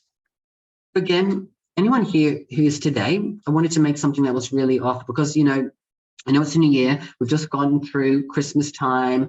You know, I know a lot of expenses can be happening, you know, when you start the year, you've had Christmas. So I wanted to make something super affordable for anyone who came to this webinar today. And so for this online program, instead of it being $197 a month, I've cut that in half. And I've decided that if you join the program, you know, within the next 72 hours, it's only going to be $97 a month. So that will stay ongoing. It's not just for the first month, but if anyone who joins here, that's how much it's going to cost you ongoing for the program. So $97 a month for the next 72 hours. I'll get Arnell, if you can drop the link in there anyway. We're going to show you a little, I'm just going to quickly pop it in for you. You want to click on that link for me. This is the link to sign up, and I'm just going to quickly show you it so that you can see that it's definitely showing you what I have up there. This is what will come up for you is, if you go in and you click on that link, you're going to see this thing come up here. Basically, this is you going through the process, and all you need to do is go in and just enter your email address. Just say whatever, we'll put it in there. It's going to go through, it's going to take you through to the next step here. So it's really simple there. There's a couple of information about it there. All you really have to do is click if you want to do the monthly one, which is, like I said, now the price for the next 72 hours. Or if you're someone who really wants to jump in, you can save a huge amount by just signing up for a whole year for a discounted price. You click the one you want, you click next, and then all you have to do is enter your details, and then automatically you become online to the system. So you get access to the online system straight away. And basically what that is just this here. The online platform system is super easy. You've got the courses here, which is where all the videos are in there. There's heaps of them added there as well. Keep going down. And then this is the extra section where all of the chats are on there. You get to, like I said, ask your questions, conversations, get to know each other. Like I said, share around and connect as well. And then you see down on the left, all of the events for the monthly calls and stuff are locked in here. So that's just a little bit of the platform. It's super simple. Again, it has a mobile app as well. That's that. Just wanted to quickly show you how easy it was for you to sign up if you're someone who was keen for that, and then what is included and how easy to use it is. Again, it's there for you to use anytime you need. And just finally here, just want to quickly add in some bonuses, and then I'll get to your questions. So anyone who joins up from this webinar, you get access to, again, my Confidence Mastery webinar series, which is going to give you the confidence to get out the dating as your true authentic self. I know from working with so many gay men that confidence is a big problem. And again, when we're dealing with stuff like social anxiety, it's going to affect our confidence. So if you're someone who struggles to actually get out into the dating scene, doing this webinar series, again, is going to help you to be able to get there. This is, you know, up to 5 hours, I think, worth of stuff within the series that's going to teach you how you can build up your confidence so you can get out there and date. And actually date as who you are instead of pretending to be someone, which is what I tried to do for so many years as well. That's bonus one. Number two is, as we were talking before about your online dating profile, I will do a personal review of your online dating profile so you can actually get more dates by being authentic. Again, we've got trainings in there about that, but I will personally, if you send me through your information, or that's what happens when you sign up, is I'll do a personal review of your dating profile, give you some feedback of what you can do so that, like, again, we can automatically start to get more dates, right? Who would want more dates here from your online profile? I don't know about you. You might not be getting a lot of traction on your online dating profile, but doing a few tweaks can make a big difference to attracting the right kinds of people into your life as well. Number three is the rapport building PDF. So once you get on the dates, you might be someone who has gone on a lot of first dates, but they've never gone anywhere. So I've got a nice PDF and a lot of questions that you can ask on the first date that will ensure you get to know the person in the right way to see about you then deciding if you want a second date. Anyone who's used this in the past oftentimes realizes that automatically within using it, they've gotten more second and third dates with people because they've, one, gotten to know someone quicker, and two, they've built a connection and had a bit more fun in asking some questions, right? So it's about understanding what are the right questions we need to ask to connect with someone early on, because again, that can be a big struggle. And it was a big struggle that I had as well. So I've really built this up over the last, 12 months as to some key questions that can help you on that journey as well. Again, just quickly run through Mark here. So Mark was someone who came to me who was in a relationship, 17-year relationship, actually. It was at the point where he'd come to me and he was actually deciding on, do I want to still be with this person anymore? I'm thinking we're going to go our separate ways. Everything had fizzled out. They were fighting. He would call them World War III fights. And basically was at a point where it was not happy and was ready to leave. It was causing a lot of stress in his life, a lot of anxiety. And so when we came in, we started to do some of the work on some of the stuff that was holding Mark back. And what was holding Mark back was his need for everyone else's approval and validation. So everything he was doing was people pleasing to the max. But oftentimes it would come across very needy and desperate. And when I'm sure you've ever dated someone or you met someone who has a needy, desperate energy, they're like this, and it makes you want to pull back. So that was what was happening in his relationship. He was trying to hold on for dear life, and his partner was trying to pull away and get some breaths. So when we worked on that stuff there, we were able to work through the reasons why he was acting the way and the reasons why he had allowed the relationship to get to that point. So when he worked on that over a couple of month period, it was almost quite quickly that he saw his relationship shifting and changing. They were actually communicating better. They were actually doing things together. They were sleeping separately. They were actually spending more time sharing a bedroom together. And really only took him not so long to the fact where they'd been together for 17 years, but within less than 6 months, they got themselves engaged and had their own wedding ceremony. So from a place where they were almost going to completely over it and he was really gearing up to start over, to a place of a few months later now, they're in the happiest place that they've ever been because he did the work on his side to get to that place, and he saw the changes in his relationship. And that was the key thing. Mark had to do the work on himself to see a difference in that relationship for himself as well. So great work for you, Mark, as well. Again, I'll just quickly run through these benefits. Understanding yourself better, understanding the world around you, really gaining clarity on who you are, what you want, helping you heal from the past, self-love and personal growth, and then really ultimately learning how to attract the partner that you desire. Again, you know what's in there. I've said it a number of times. There's all the trainings, all the videos that are continually getting added on a basic basis. There's an online community. You get to ask as many questions, and then there's a monthly Zoom call for you as well, all for $97 a month if you join in the next 72 hours, which again, I've left a link in there for you to do.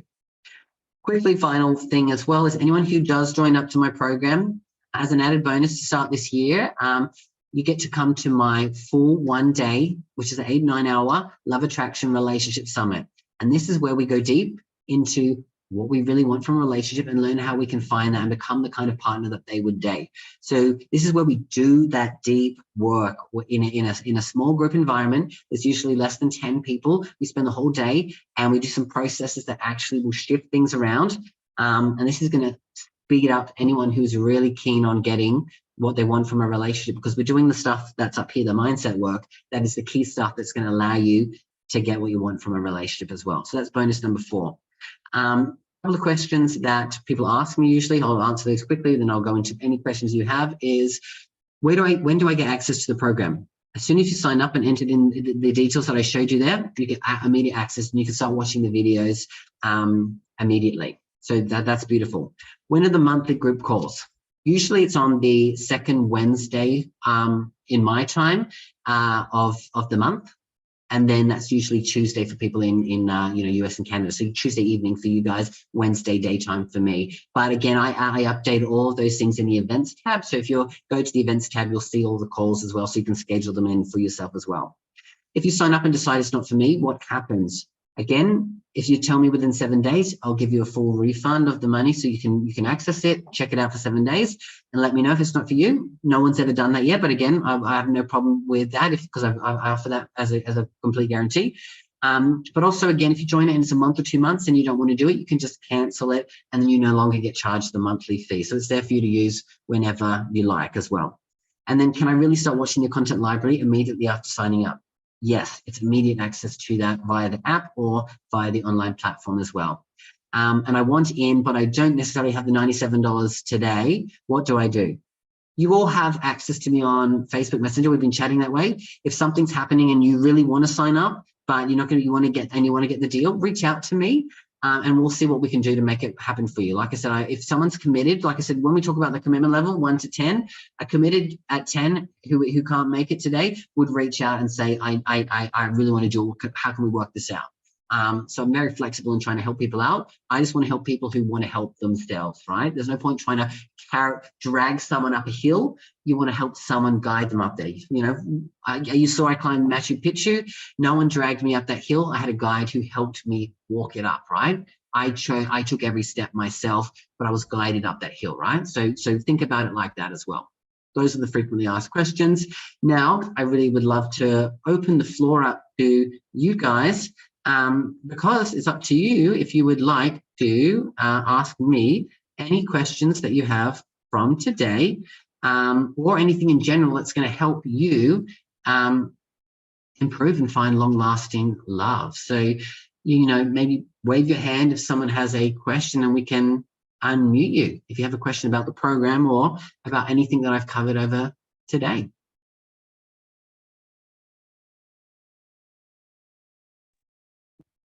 Oh, Deland, there we go. I see you on press. Nice to see you, Deland. Go for it. I can summarize, I think, my experience in probably 30 seconds. Recently out, 45, but a lot of trauma, religious trauma, being in the States, and some other things. But for someone like me, it seems like really, maybe I'm taking really baby steps here, is trying to figure out with a lot of psychological noise that is in our society today, what's the best way to come to an accurate representation of where that commitment is, that we don't either overachieve or underachieve ourselves, that we can work incrementally on getting that commitment level. Because for me, it's like I realized that I have a lot of stress and a lot of anxiety, but it's like kind of where to start. It really is trying to eat the elephant in the room. Yeah, no, I can hear you there. Especially if someone who's probably, like I said, new into this kind of a world, you're at a place where you're probably, you're kind of shedding a few layers of your skin at the moment. Like, I'm coming out into this new world.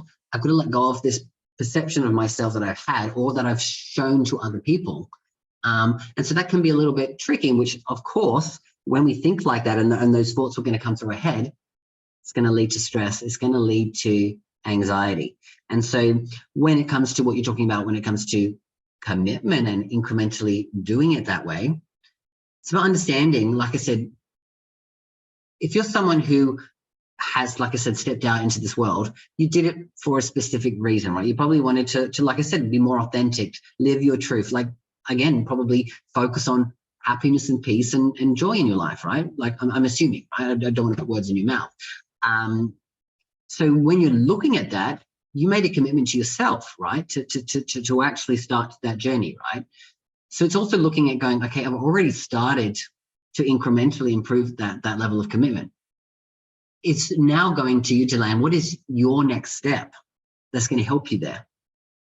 Do you have people in your life that are supporting you on that journey? Or do you need to find someone or something that can help you on that journey, right? Because it's about, like I said, from dealing with so many people, most people don't have the support around them or people like them that they can necessarily talk to, relate to, that they're going to be able to then get where they want to be. Or they'll do it and it will take them a lot longer than they wanted. I'm sure you would have loved to have said, look, tomorrow I'm gay, I've got a relationship, life is pretty, but we all know that just doesn't happen. So again, what I would say to you when it comes to your commitment level, instead of thinking 10 steps ahead and getting that stress anxiety, what is the next step that you can take that's going to help you? Does that make sense to you? Yeah, it does. Thank you. You're so welcome. Thanks for that question, Deland. Spirit fingers. Cool. Anybody else got a question that I can answer for you today? Earl's got a question there. Perfect, you're unmuted. Hey, Earl. Yes, Christiano. Hi. So you said you were able to overcome your porn addiction. And my question is, how were you able to do that? Because I've been trying to overcome this for years. And I am like, it's worse now than it's ever been. So. That great question, of course, there, Earl. And to be honest, I couldn't give you an answer that's going to be less than, quite a lengthy one, but I'll try to get to it as quickly as possible. For me, I suffered with it from, like I said, 13, 14. That was how I did it. Like, I would steal my brother's porn magazines that were, for ladies, but they had men in it, and that's what I would use. And I started that way. And so I would do that, and it went on and on for over 20 years until I actually got into this relationship. And I realized early on that it was a problem, and it was affecting us getting closer, because I had this thing over here, it was a secret, and then blah, blah, blah, blah, blah. It was a problem. So I had to deal with it. So first of all, the thing that I realized that really struck a big chord with me was that people who are addicted to porn, it's the same level of addiction to someone who is addicted to heroin. The brain goes through the same neurological changes when it comes to the hits of dopamine as it is heroin.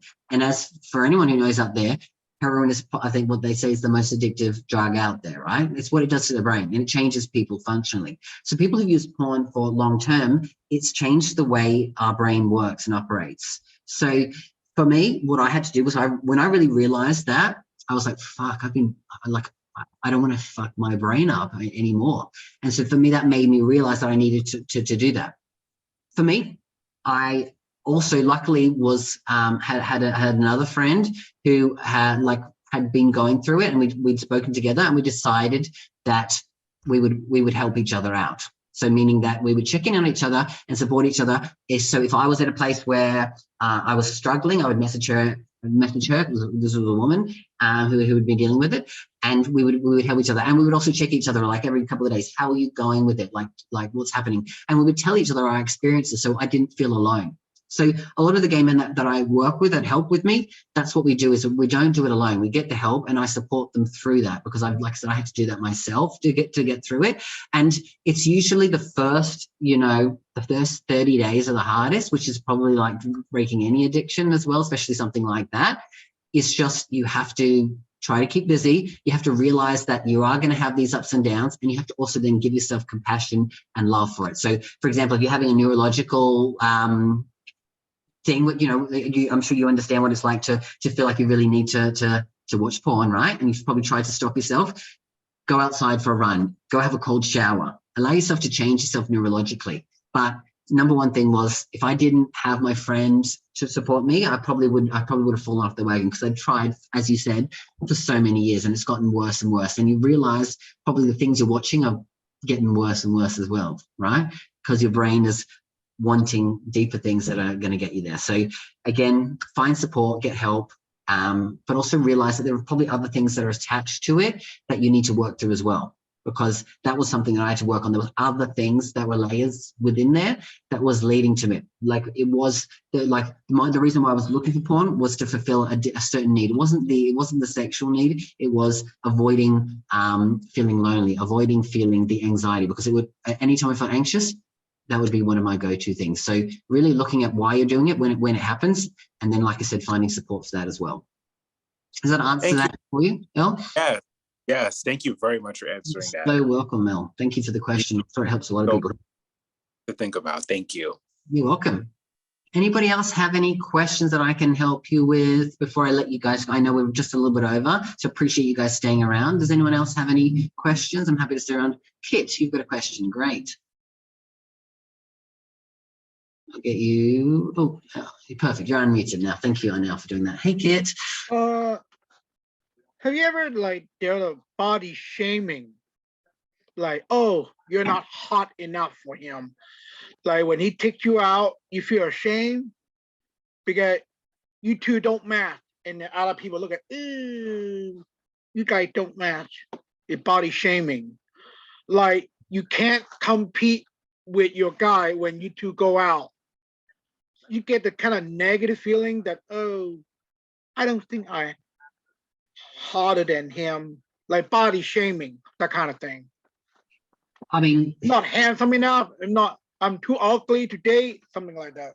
no, I hear you on that, Kid. And I think, I mean, probably everyone can relate to feeling some sort of insecurities around how they look, whether that's, their physical appearance, what they're wearing, the size they are. Like, everyone has had some insecurities when dating. Like, I know I've spoken to so many people. I know no one avoids it. Even the person you might look at and think that they are the hottest person on earth, they've still dealt with some insecurities. Maybe not on the same level as some of us, but they still do. And some of the people who actually strive to look what you might call perfect are probably some of the most insecure, and they've used that insecurities to push them to make those changes. And maybe they're doing some things that are unhealthy in those states. So first of all, yes, I have dealt with that, and I've dealt with so many people who have dealt with body shaming.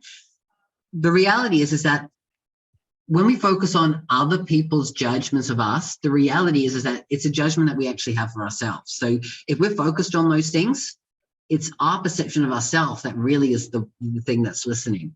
So there's two things that you can really do in a situation like that, Kid. One is you can work on the problem by either going in and saying, hey, look, I'm not happy with the way I look. I'm going to go and do things that are going to improve my health, my physical appearance. You're going to improve that there.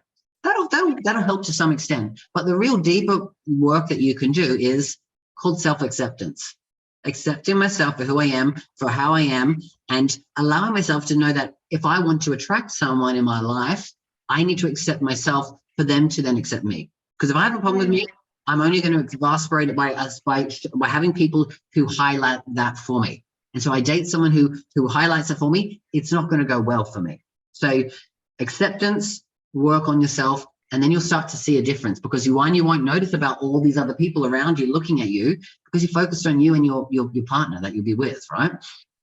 I see a lot of this. And I live in San Francisco. Yeah, I it's see a that. gay world, right? Of course. And I went out to the neighborhood. My God, I see a lot of them. A muscular date with another muscular, and then they're not real. They're just a bunch of showing off.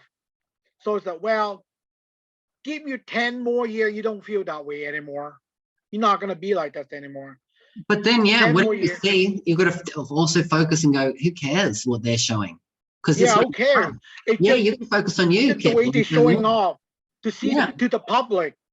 Yeah, and to again, the part, they're focused more on what other people think of them, if that's what's happening. But you've got to focus on you and how you see it. Yeah, of course. You walk down the street naked. You have to be being real to yourself. Exactly, be real to yourself. That's it. And if the real you are to yourself, the more real of a person you're going to attract in your life, right? Yeah, I live there, and there's a gay world in the world, a friendly city, but just a lot of them love to show it off. True, very true. Appreciate that. Yeah, cool. Thank you. Thank you, Kit. Great question. Anybody else have a question there?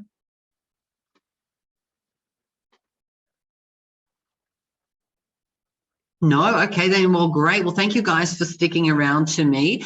I appreciate you staying a bit over. I know I went a bit over, but I was, had so much to share that I wanted to get it all done to you. Like I said, it's been an honor sharing this stuff today. I trust there's been some key takeaways for you. If you do join the program, I really look forward to working with you in the program and really helping you on that journey. If not, then you know what, there's so many other things that I run throughout the year. So maybe I'll see you at another webinar, or we'll keep contact on Facebook. But I just want to say that every single time I do this, I get so much out of giving that, you know, whatever happens is a bonus. So like I said, if you guys have questions about the program or anything to do with that, you know where to reach me. I'm going to reach out to you probably next week if I haven't heard from you about any feedback, because I do always want to hear from you what you did like, what could have been better, just so that I can make it better for future. So if you hear from me next week and, you know, for whatever reason, it's just me checking in on how you're going, and to like if there's some feedback I can get from you. So hopefully that's okay with all of you guys as well. Yeah. Cool. Well, enjoy the rest of your night, your day. If you're in Europe, you go back to sleep maybe now. But enjoy. I appreciate I got all night. all right. See you guys. Thank you so much. Bye-bye now.